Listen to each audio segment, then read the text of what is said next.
करता है। तो यहाँ पर देखिए क्या लिखा है, मनुष्य के बारे में लिखा है कि तूने उसको मतलब किसको, मनुष्य को परमेश्वर से थोड़ा ही कम बनाया है।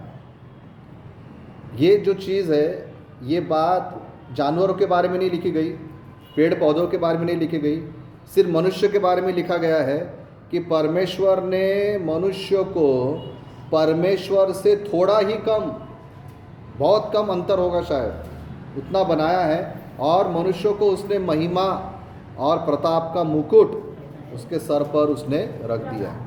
तो प्रियो, आज का जो पॉइंट है, विषय है, हम लोग ये देख रहे हैं कि इंसान ने अपने आप को समझना चाहिए कि मैं कौन हूँ, मैं क्या हूँ, है ना। ये समझेंगे तभी अपन लोग परमेश्वर के राज्य को समझ सकते हैं। तो पहली बात ये समझ लो कि मेरे अंदर में परमेश्वर का स्वरूप है, मेरे अंदर में उसकी समानता है, और मुझ में और जानवरों में क्या है, अंतर है। तीसरी बात, जब अपन लोग उत्पत्ति में आते हैं, उत्पत्ति इसका पहला अध्याय जो हमने देखा है, अब यहाँ पे जो लिखा है कि हम मनुष्य को अपने स्वरूप में बनाएंगे। तो अपने स्वरूप में बनाने का फिर उसका मतलब क्या आएगा फिर, है ना। दो शब्द है यहाँ पर, एक है स्वरूप और दूसरी है समानता। स्वरूप पहले हम लोग देखेंगे, स्वरूप का मतलब होता है रूप, है ना। तो फिर परमेश्वर कैसा है वो देखना पड़ेगा कि परमेश्वर का रूप जब हमारे अंदर में है तो फिर परमेश्वर का रूप क्या है। बाइबल बताती है यूहन्ना 4:24 में परमेश्वर आत्मा है, और अवश्य है कि उसकी आराधना करने वालों ने उसकी आराधना कैसे करना है, आत्मा और सच्चाई से। तो परमेश्वर का रूप है कि परमेश्वर एक आत्मा है। हालेलुया। वो बॉडी में नहीं है, हमारे जैसे हाड़ और मांस में वो नहीं है, वो आत्मा है। और बाइबल बताती है कि किसी ने भी परमेश्वर को आज तक नहीं देखा, क्योंकि उसको देखना ही असंभव है, क्योंकि वो परमेश्वर है। और दूसरी बात, उसको कोई आकार भी नहीं है कि जिसके वजह से अपन उसको देख सके, क्योंकि वो पूरे महिमा से भरा हुआ है, महिमा में रहता है, और ऐसे ज्योति में रहता है जिसमें अपन लोग प्रवेश नहीं कर सकते। तो परमेश्वर का रूप हमारे अंदर में है, मतलब हमारे अंदर में परमेश्वर ने आत्मा को डाला है। Praise the Lord. और इसीलिए अगर अपन लोग मनुष्य के उत्पत्ति को देखते हैं, अगर इसका अपन लोग दूसरा अध्याय निकालते हैं, उत्पत्ति की किताब और इसका दूसरा अध्याय, तो देखिए वहाँ पर क्या लिखा है। दूसरा अध्याय का कितना?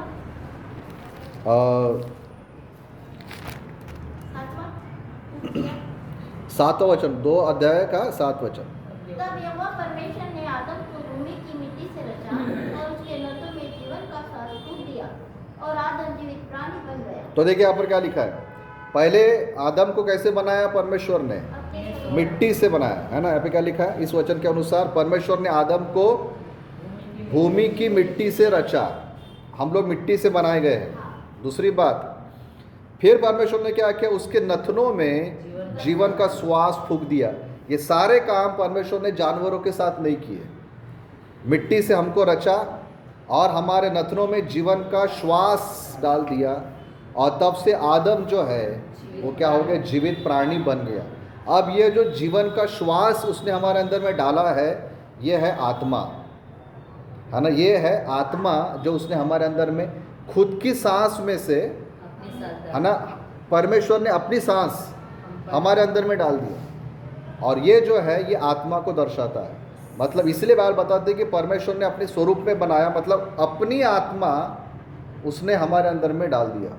तो इसीलिए बाइबल ये बात बताती है कि परमेश्वर ने स्वरूप में बनाया है, उसका सीधा सीधा मतलब ये है कि उसने हमको आत्मिक व्यक्ति बनाया है।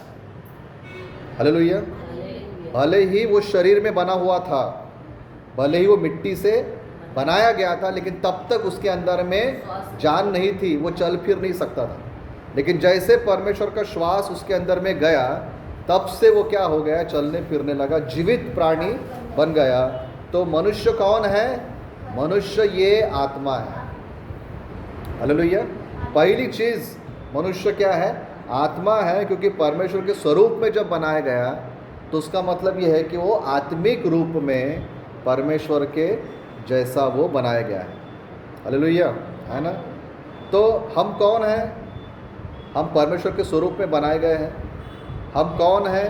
हमारे अंदर में परमेश्वर की आत्मा है। हम कौन हैं? हम पहली बात देखा जाए तो हम आत्मा है, शरीर नहीं है। हालेलुया। पहली चीज़ हमको याद रखना है। और दुनिया में प्रॉब्लम क्यों है? दुनिया में समस्या इसलिए है क्योंकि मनुष्य अपने आप को पहले आत्मा नहीं समझता, पहले अपने आप को शरीर समझता है। और शरीर समझने के कारण कि शरीर की जो आवश्यकता है, खाना पीना, कपड़े, रहना सहना, ये सारी जो बातें हैं उसके पीछे भागता है ना। लेकिन अगर मनुष्य इस बात को समझे, कलीसिया अगर इस बात को समझे कि मैं पहले आत्मा हूँ और पहले मैं आत्मिक बातों में रहूँगा, तो मेरी शारीरिक आवश्यकताएं भी पूरी हो जाएंगी। हालेलुया। इसलिए यीशु मसीह ने ये बोला ना, पहले तुम उसके धर्म, उसके राज्य की खोज करो। तो ये धर्म और राज्य की खोज करना ये शारीरिक खोज नहीं है, ये आत्मिक खोज है। और हमारे परिवार, हमारी कलीसिया या सभी विश्वासी लोग जो है, ज़्यादा से ज़्यादा लोग शारीरिक बातों के पीछे, मुझे कमाना है, मुझे खाना है, मुझे चिंता है, मुझे पहनना है। और उसके वजह से क्या हो रहा है कि जो आना चाहिए वो भी नहीं आ रहा। लेकिन अगर हम लोग ये कहें कि नहीं, मैं आत्मिक बातों के पीछे पहले रहूँगा, तो मुझे शारीरिक जो आवश्यकता है वो भी मेरी पूरी होती जाएगी, तो उसके जीवन में बहुत सारे टेंशन से वो छुटकारा पा सकता है। हालेलुया। और इसीलिए पहली बात हमको समझना ज़रूरी है कि मैं आत्मा हूँ, और आत्मा होने के कारण मुझे आत्मिक बातों की खोज में रहना चाहिए। Praise the Lord. तो पहली बात यहाँ पर हम लोग ये देख रहे हैं कि मनुष्य परमेश्वर के स्वरूप में बनाया गया। परमेश्वर आत्मा है, परमेश्वर ने हमें भी आत्मा दिया है, और हम लोग क्या है? आत्मिक व्यक्ति है। पहली बात। अब दूसरी बात यहाँ पे लिखा है पहले अध्याय के 26 वचन में उत्पत्ति के, कि पहली बात लिखा है कि उसने हमें अपने स्वरूप के अनुसार बनाया। अब दूसरी बात उसने लिखा है कि उसने अपनी समानता में बनाया। समानता का मतलब होता है उसके जैसा बनाया, समान बनाया। जैसा परमेश्वर है वैसा ही उसने हमको बनाया है। मतलब ये कि क्या हम परमेश्वर है? क्या नहीं, हम परमेश्वर नहीं है। क्योंकि हमने जब भी भजन संहिता में क्या पढ़ा कि परमेश्वर से हमें थोड़ा ही कम बनाया है। मतलब परमेश्वर ने हमें उसके गुणों को डाला है, लेकिन थोड़ा सा कम डाल दिया। क्योंकि अगर पूरा के पूरे प्रभु के गुण हमारे अंदर में वो डाल देता, तो मनुष्य ये बोला रहता कि मैं खुद परमेश्वर हूँ, मुझे दूसरे परमेश्वर की ज़रूरत नहीं है। तो वो बनाए रखने के लिए भी परमेश्वर ने हमको थोड़ा सा कम रखा है। तो ये बात अब फिर अपने को ये समझना पड़ेगा कि जैसा परमेश्वर के गुण है, वही गुणों को उसने हमारे अंदर में भी डाला था। ये कब की बात है? जब उसने आदम और हवा को बनाया था, क्योंकि तब तक उनके अंदर में कोई भी पाप नहीं था। हालेलुया। तो परमेश्वर के गुण उसने आदम हवा के अंदर में डाल दिया। परमेश्वर का एक और गुण है, वो गुण है निर्णय लेने का, क्या करना है क्या नहीं करने का। ये निर्णय लेने का गुण परमेश्वर का है, और ये गुण आदम और हवा में भी था। लेकिन जब शैतान ने आकर उनको भरमाया, तो उन्होंने अपने इच्छा से निर्णय लिया कि हम परमेश्वर की नहीं, शैतान की सुनेंगे। और जब उन्होंने शैतान की सुना, तो जो हमारे अंदर में परमेश्वर की बातें थी वो सब कुछ खराब हो गई। और इसीलिए सारी मानव जाति में समस्याओं पे समस्या आ गई। अगर उस दिन उन दोनों ने पाप नहीं किया रहता, तो हम लोग शायद नहीं, हम लोग वैसे ही पवित्र अवस्था में रहे होते। लेकिन वो आज्ञा न मानने के कारण सारे बुराइयां हमारे अंदर में आ गई, और परमेश्वर की जो अच्छाइयाँ थी वो हमारे अंदर से चले गई। लेकिन फिर से आया फिर बात आती है प्रभु यीशु मसीह की। प्रभु यीशु मसीह आए, फिर उन्होंने अपना जीवन क्रूस पे बलिदान किया, और कहता है कि जो कोई उस पर विश्वास करेगा उसको वो परमेश्वर की संतान होने का अधिकार देगा। मतलब आदम और हवा के वजह से जो चला गया था, वो प्रभु यीशु मसीह के कारण वापस आ जाता है। Praise the Lord.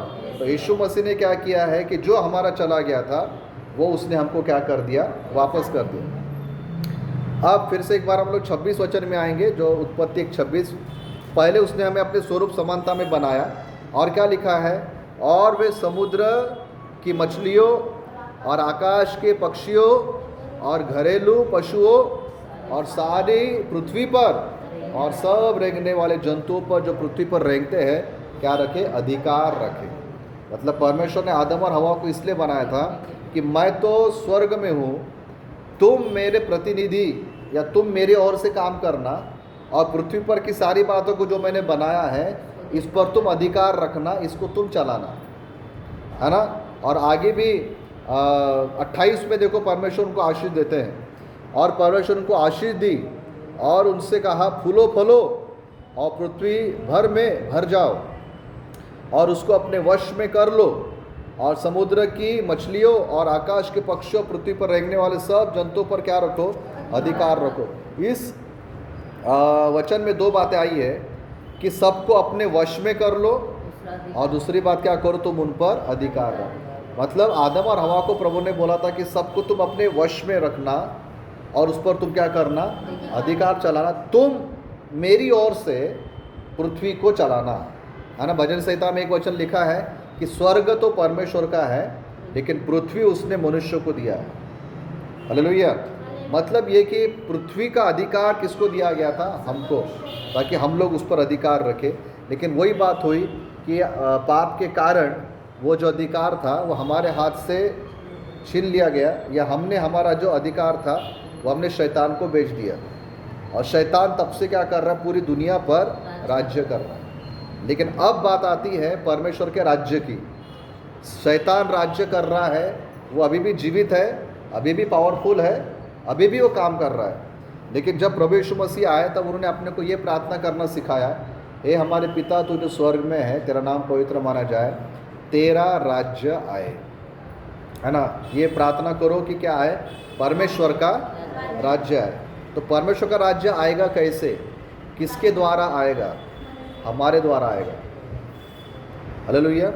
परमेश्वर का राज्य आएगा मतलब कैसा, प्रभु ने हमको आज्ञा दिया कि जो मैंने तुमको दिया है उस पर अधिकार रखो। और आगे अभी कुछ वचनों को हम पढ़ेंगे, जैसे उदाहरण के लिए प्रभु का राज्य हम लोग कैसे आएंगे।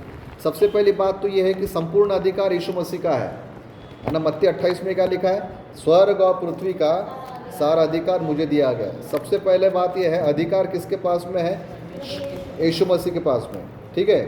अब यीशु मसीह क्या बोलते हैं, मुझे सारा अधिकार दिया गया है ना। मत्ती 28 में क्या बोलते हैं, यीशु ने उसके पास आकर कहा स्वर्ग और पृथ्वी का सारा अधिकार मुझे दिया गया है। अब वो बोलता है इसलिए तुम जाओ अभी, है ना, अधिकार मुझको दिया गया है इसलिए अब मैं तुमको भेजता हूँ। तो अब अगर हमको परमेश्वर का राज्य लाना है तो यीशु मसीह के नाम से लाना है। हालेलुया। हमको परमेश्वर का राज्य किसके नाम से लाना है, यीशु मसीह के, क्योंकि अभी अधिकार किसके पास में है, यीशु मसीह के पास में। परमेश्वर यीशु मसीह बोलते हैं स्वर्ग पृथ्वी का अधिकार अब मुझे दिया गया है। अब यीशु मसीह हमको बोल रहे हैं मेरे पास में है, अब तुम जाओ। वो कैसा हो गया, एक प्रभु के दास ने ऐसा उसका उदाहरण दिया कि जैसे उदाहरण के लिए अगर अपन लोग किसी ऑफिस में कोई काम करवाने के लिए जाते हैं तो वहाँ का जो बाबू होगा, है ना, वो बोलता है कि अरे मैं तुम्हारा काम नहीं करता, जाओ तुम, है ना। तो अपन लोग जाते हैं कारपोरेटर के पास बोलो या किसी नेता के पास, और उससे अपन लोग एक लेटर लेते हैं कि इसका काम कर देना। उस पर वो साइन मार करता है, ठप्पा मारता है, और जब वही लेटर लेकर, वो साहब नहीं आ रहा वहाँ पर, लेकिन उसका लेटर लेकर जब अपन लोग उस ऑफिस में बाबू के पास भी जाते कि साहब देखो मेरे पास में नेताजी का लेटर है, तो बाबू की इच्छा रहे या ना रहे, लेकिन नेता का लेटर होने के वजह से वो हमारा काम करके ही देता है। हालेलुया। सेम चीज़, अगर बुराइयाँ, परेशानियाँ, शैतान, ये सारी बातें हमारी ना सुने, लेकिन हम क्या बोलेंगे, मैं तुझको, मैं मेरे नाम से नहीं आ रहा हूँ, यीशु ने मुझे जो अधिकार दिया है उस अधिकार से अब मैं तुझको बोलता हूँ कि तू चला जा, या मेरे यीशु के नाम से मैं तुझे आज्ञा दे रहा हूँ कि तू मेरे बस में हो जा, तो वो होना ही पड़ेगा, क्योंकि उसके पीछे प्रभु यीशु मसीह का अधिकार। ऐसा जब हम लोग करेंगे तब परमेश्वर का राज्य इस धरती पर आएगा। और कई सालों से कलीसिया यही काम कर रही है, लोगों को शैतान के वश से छुड़ा रही है, लोगों को बीमारियों के वश से छुड़ा रही है, मौत और नरक के वश से छुड़ाकर परमेश्वर के ज्योति में लाने का काम कलीसिया कर रही है। हालेलुया। और यही काम हमको आगे भी करते रहना है। पहली बात ये जानकर कि मैं परमेश्वर का हूँ, उसने मुझे अपने स्वरूप में समानता में बनाया है। दूसरी बात, यीशु के पास अधिकार है और वो अधिकार उसने मुझे दिया है, और इसीलिए मैं उसके नाम से अभी मेरे घर में, मेरे परिवार में, मेरी कलीसिया में, मेरे समाज में, मेरे देश में मैं परमेश्वर का राज्य लेकर आऊँगा। हालेलुया। और इसलिए हम लोग उस वचन को जानते हैं ना, मत्ती 18 अध्याय के 18 वचन में लिखा है, मैं तुमसे सच कहता हूँ कि जो कुछ तुम पृथ्वी पर बांधोगे वो स्वर्ग में बंधेगा, और जो कुछ तुम पृथ्वी पर खोलोगे वो स्वर्ग में खुलेगा। मतलब ये वचन क्या बताता है? अधिकार। तुम पृथ्वी पे कुछ करो वो स्वर्ग में हो जाएगा। हालेलुया। चाहे तुम पृथ्वी पर बांधोगे, स्वर्ग में मैं उसको बांध दूंगा। मैं तुम जब पृथ्वी पर कुछ खोलोगे, मैं उसको स्वर्ग में खोल दूंगा। मतलब तुम जो पृथ्वी पर करोगे, स्वर्ग उसको बोलेगा ठीक है, ओके डन। तुम पृथ्वी पर किसी चीज़ को बांध रहे हो, स्वर्ग क्या बोलेगा? ठीक है, बांध दिया गया। तो पृथ्वी पर कुछ खोलते हो तो स्वर्ग क्या बोलेगा? मतलब हेड क्वार्टर के तरफ से अपने को परमिशन मिल चुका है, लेकिन अपने को ये अधिकार समझना है। कई बार हम लोग अधिकार को नहीं समझते, रोते गाते रहते हैं, और कई बार हम लोग भी संसार के प्रभाव में आ जाते हैं, संसार के विचारों में आ जाते हैं, और हमको ये सारी बातें करना चाहिए, लेकिन हम लोग संसार के प्रभाव में आकर संसार के अनुसार काम करते हैं, फिर खुद ही अपने पैरों पर कुल्हाड़ी मार लेते हैं। Praise the Lord. अपने को क्या समझना है कि मैं जो कुछ बोलूँ वो परमेश्वर के वचन के अनुसार बोलूँ, जो कुछ मैं करूँ परमेश्वर के वचन के अनुसार करूँ, क्योंकि मेरा बोलना स्वर्ग मान्य करता है, मेरा करना स्वर्ग मान्य करता है। ये जो ज्ञान है ना, मैं आपको बताता, अपन लोग 5-6 लोग बैठे हैं, ये अपने को ही समझ में आएगा, बाकी के लोगों को समझ में नहीं आएगा। वो बोलेंगे कुछ भी बेवकूफ़ी बातें कर रहे हैं। अपन उनको वचन भी बताने जाएंगे, चाहे हमारे परिवार के रहे या रिश्तेदार रहे या कलीसिया के या कोई भी रहे, उनको समझ में नहीं आएगा। वो क्या बोलेंगे? कुछ भी बताते। हम ऐसा थोड़ी रहता है ना, दुनिया की रीत ऐसी थोड़ी ना है। वो दुनिया की रीत से सोचते हैं। ये उसी को समझेगा जिसको परमेश्वर उसका प्रकाशन देता है। और अगर ये बात अपने को समझ में आई है, ये मत सोचना कि मेरा परिवार भी समझेगा, वो नहीं समझेंगे, उल्टा अपने पर हंसेंगे, अपने को बोलेंगे कि तुम्हारी बातें तुम्हारे पास रहो। लेकिन अपने को क्या करना है? प्रभु जी, मैं समझ गया हूँ कि तेरा काम करने का सिस्टम ऐसा है कि तूने मुझे अधिकार दिया, मैं बांधता हूँ, मैं विश्वास करता हूँ कि तू भी उसको बांध देगा। मैं इस चीज़ को खोलता हूँ, तू भी इसको क्या करेगा? खोल देगा। इसीलिए भले ही कोई समझे ना समझे, उसमें बुरा नहीं मानना, ये समझना कि उनको उसका प्रकाशन नहीं है, हमको है। ठीक है, शायद कल चल के उनको वो प्रकाशन मिल जाएगा, इसलिए उनको बोलने की कोई ज़रूरत नहीं। क्योंकि वचन में एक जगह क्या लिखा मालूम है क्या? अपने मोती जो है वो सूअरों के सामने मत डालना, नहीं तो वो क्या करेंगे? उन मोतियों को चबा डालेंगे, उसको नाश कर देंगे, है ना। कहने का मतलब क्या था यीशु मसीह का? तुम मेरा आत्मिक ज्ञान ऐसे लोगों को मत बताओ जिसको समझता नहीं तो वो तुम्हारे आत्मिक ज्ञान को भी फाड़ देंगे, तुम्हारी भी बेइज्जती कर देंगे। इसीलिए अपने को जब समझता है, अपन ने इसके अनुसार चलना चाहिए। हालेलुया। अपने घर में रहो, अपने परिवार में रहो, कलीसिया में रहो, कहीं पर भी, प्रभु जी मेरे घर में तेरा राज्य आए। मेरे घर के लोग नहीं समझ पाते, मैं उनको कुछ नहीं बोलूँगा, लेकिन मुझको जब समझता है तो मैं इस घर में, मैं इस कलीसिया में, मैं मेरे देश में, समाज में, मैं तेरे राज्य की बातों को खोलता हूँ। हालेलुया। तेरे राज्य की बातें यहाँ पे रहे और तेरा वचन के अनुसार बातें यहाँ पे रहे, और एक दिन आएगा कि सभी लोग उसका जो प्रभाव है वो देखेंगे। क्योंकि वचन क्या बोलता है?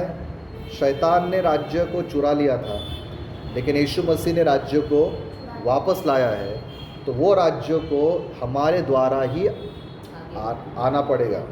परमेश्वर ने हमको परमिशन दिया है, प्रभु ने हमको जिम्मेदारी दिया है, इसलिए हम ये बोले प्रभु मेरे घर में तेरा राज्य रहे, मेरे पति पत्नी भाई बहन माता पिता जो भी है बच्चे सब में तेरा राज्य आए। मैं तेरे राज्य को इनके जीवन में खोलता हूँ, शैतान के राज्य को बांध देता हूँ, संसारिक राज्य को बांध देता हूँ। आज नहीं तो कल, कल नहीं तो परसों ज़रूर उनके जीवन में परमेश्वर का राज्य ज़रूर आएगा। हालेलुया। आइए प्रार्थना करेंगे, परमेश्वर हमारी सहायता करे कि हम लोग परमेश्वर के राज्य को अपने घर में, कलीसिया में, परिवार में, रिश्तेदारों में, व्यक्तिगत जीवन में लेकर आए। जो भी गलत बात है हम उसको बांध दे प्रभु, और जो सही बात है उसको हम खोल दें। हमारे द्वारा ही प्रभु उसके राज्य को लेकर आएगा। पिता परमेश्वर हम आपको धन्यवाद देते हैं। पिताजी यीशु मसीह के लिए आपको धन्यवाद देते हैं कि जब शैतान ने हमें चुरा लिया था, यीशु ने हमें उसके हाथों से छुड़ा लिया और कहा कि मैं तुम्हें अधिकार देता हूँ। प्रभु आज हम उस अधिकार को उपयोग करें और उस अधिकार को लेकर परमेश्वर पिता हमारे घरों में, हमारे देश में, हमारे परिवार में, कलीसिया में हम आपके राज्य की बातों को खोल दे प्रभु पिता। हम आपकी बातों को खोल नहीं पाए परमेश्वर, और उन सारी बातों को हम बांध देते हैं जो आपके राज्य के अनुसार नहीं है पिता। कई लोगों की आंखें आज बंद है प्रभु, कई लोगों की समझ बंद है पिता। वो जानते हैं आपके नाम को, सिर्फ आपके बारे में उनको बुद्धि में ज्ञान है प्रभु, लेकिन उनकी आत्मा में प्रकाशन नहीं मिला है। आज भी उनकी आत्मा इन आत्मिक बातों से दूर है प्रभु। आज हम प्रार्थना करते परमेश्वर उनकी आत्मा में आपकी आत्मिक बातों को डाल दीजिए प्रभु, ताकि वे भी इस बातों को समझे और संसार की बातों से, शरीर की बातों से दूर होकर परमेश्वर वे प्रभु जी आपके राज्य में आ सके। आज कई लोग आपको जानने के बाद भी अंधेरे में प्रभु, कई लोग आपको जानने के बाद भी आज शैतान के, संसार के वश में चलते हैं, शरीर के वश में चलते हैं प्रभु, और शैतान उनसे झूठ बोलता है कि तुम परमेश्वर के हो। लेकिन आज हम प्रार्थना करते सत्य के लिए उनकी आंखें खुल जाए और वो जानने पाए कि मैं परमेश्वर के राज्य में जाना चाहता हूँ। हमारे को आपके नाम से ब्लेस करते प्रभु, सहायता कर, मदद कर। दुआ को सुना, धन्यवाद करते परमेश्वर पिता, और यीशु मसीह के पवित्र और मीठे नाम से मांगते हैं, आमीन। हे हमारे पिता आप जो स्वर्ग में हैं, आपका नाम पवित्र माना जाए, का राज्य आए, आपकी इच्छा जैसे स्वर्ग में पूरी होती है वैसे इस पृथ्वी पर भी हो। हमारे दिन भर की रोटी आज हमें दे, इस प्रकार हमने अपने अपराधियों को क्षमा किया वैसे आप हमारे अपराधों को क्षमा करो, और हमें परीक्षा में न ला परंतु बुराई से बचा, क्योंकि राज्य, पराक्रम और महिमा सदैव आपकी है, आमीन। हमारे प्रभु यीशु का अनुग्रह, परमेश्वर पिता का प्रेम, पवित्र आत्मा की संगति हम सबों के साथ सदा सदा तक बनी रहे, आमीन। Praise the Lord.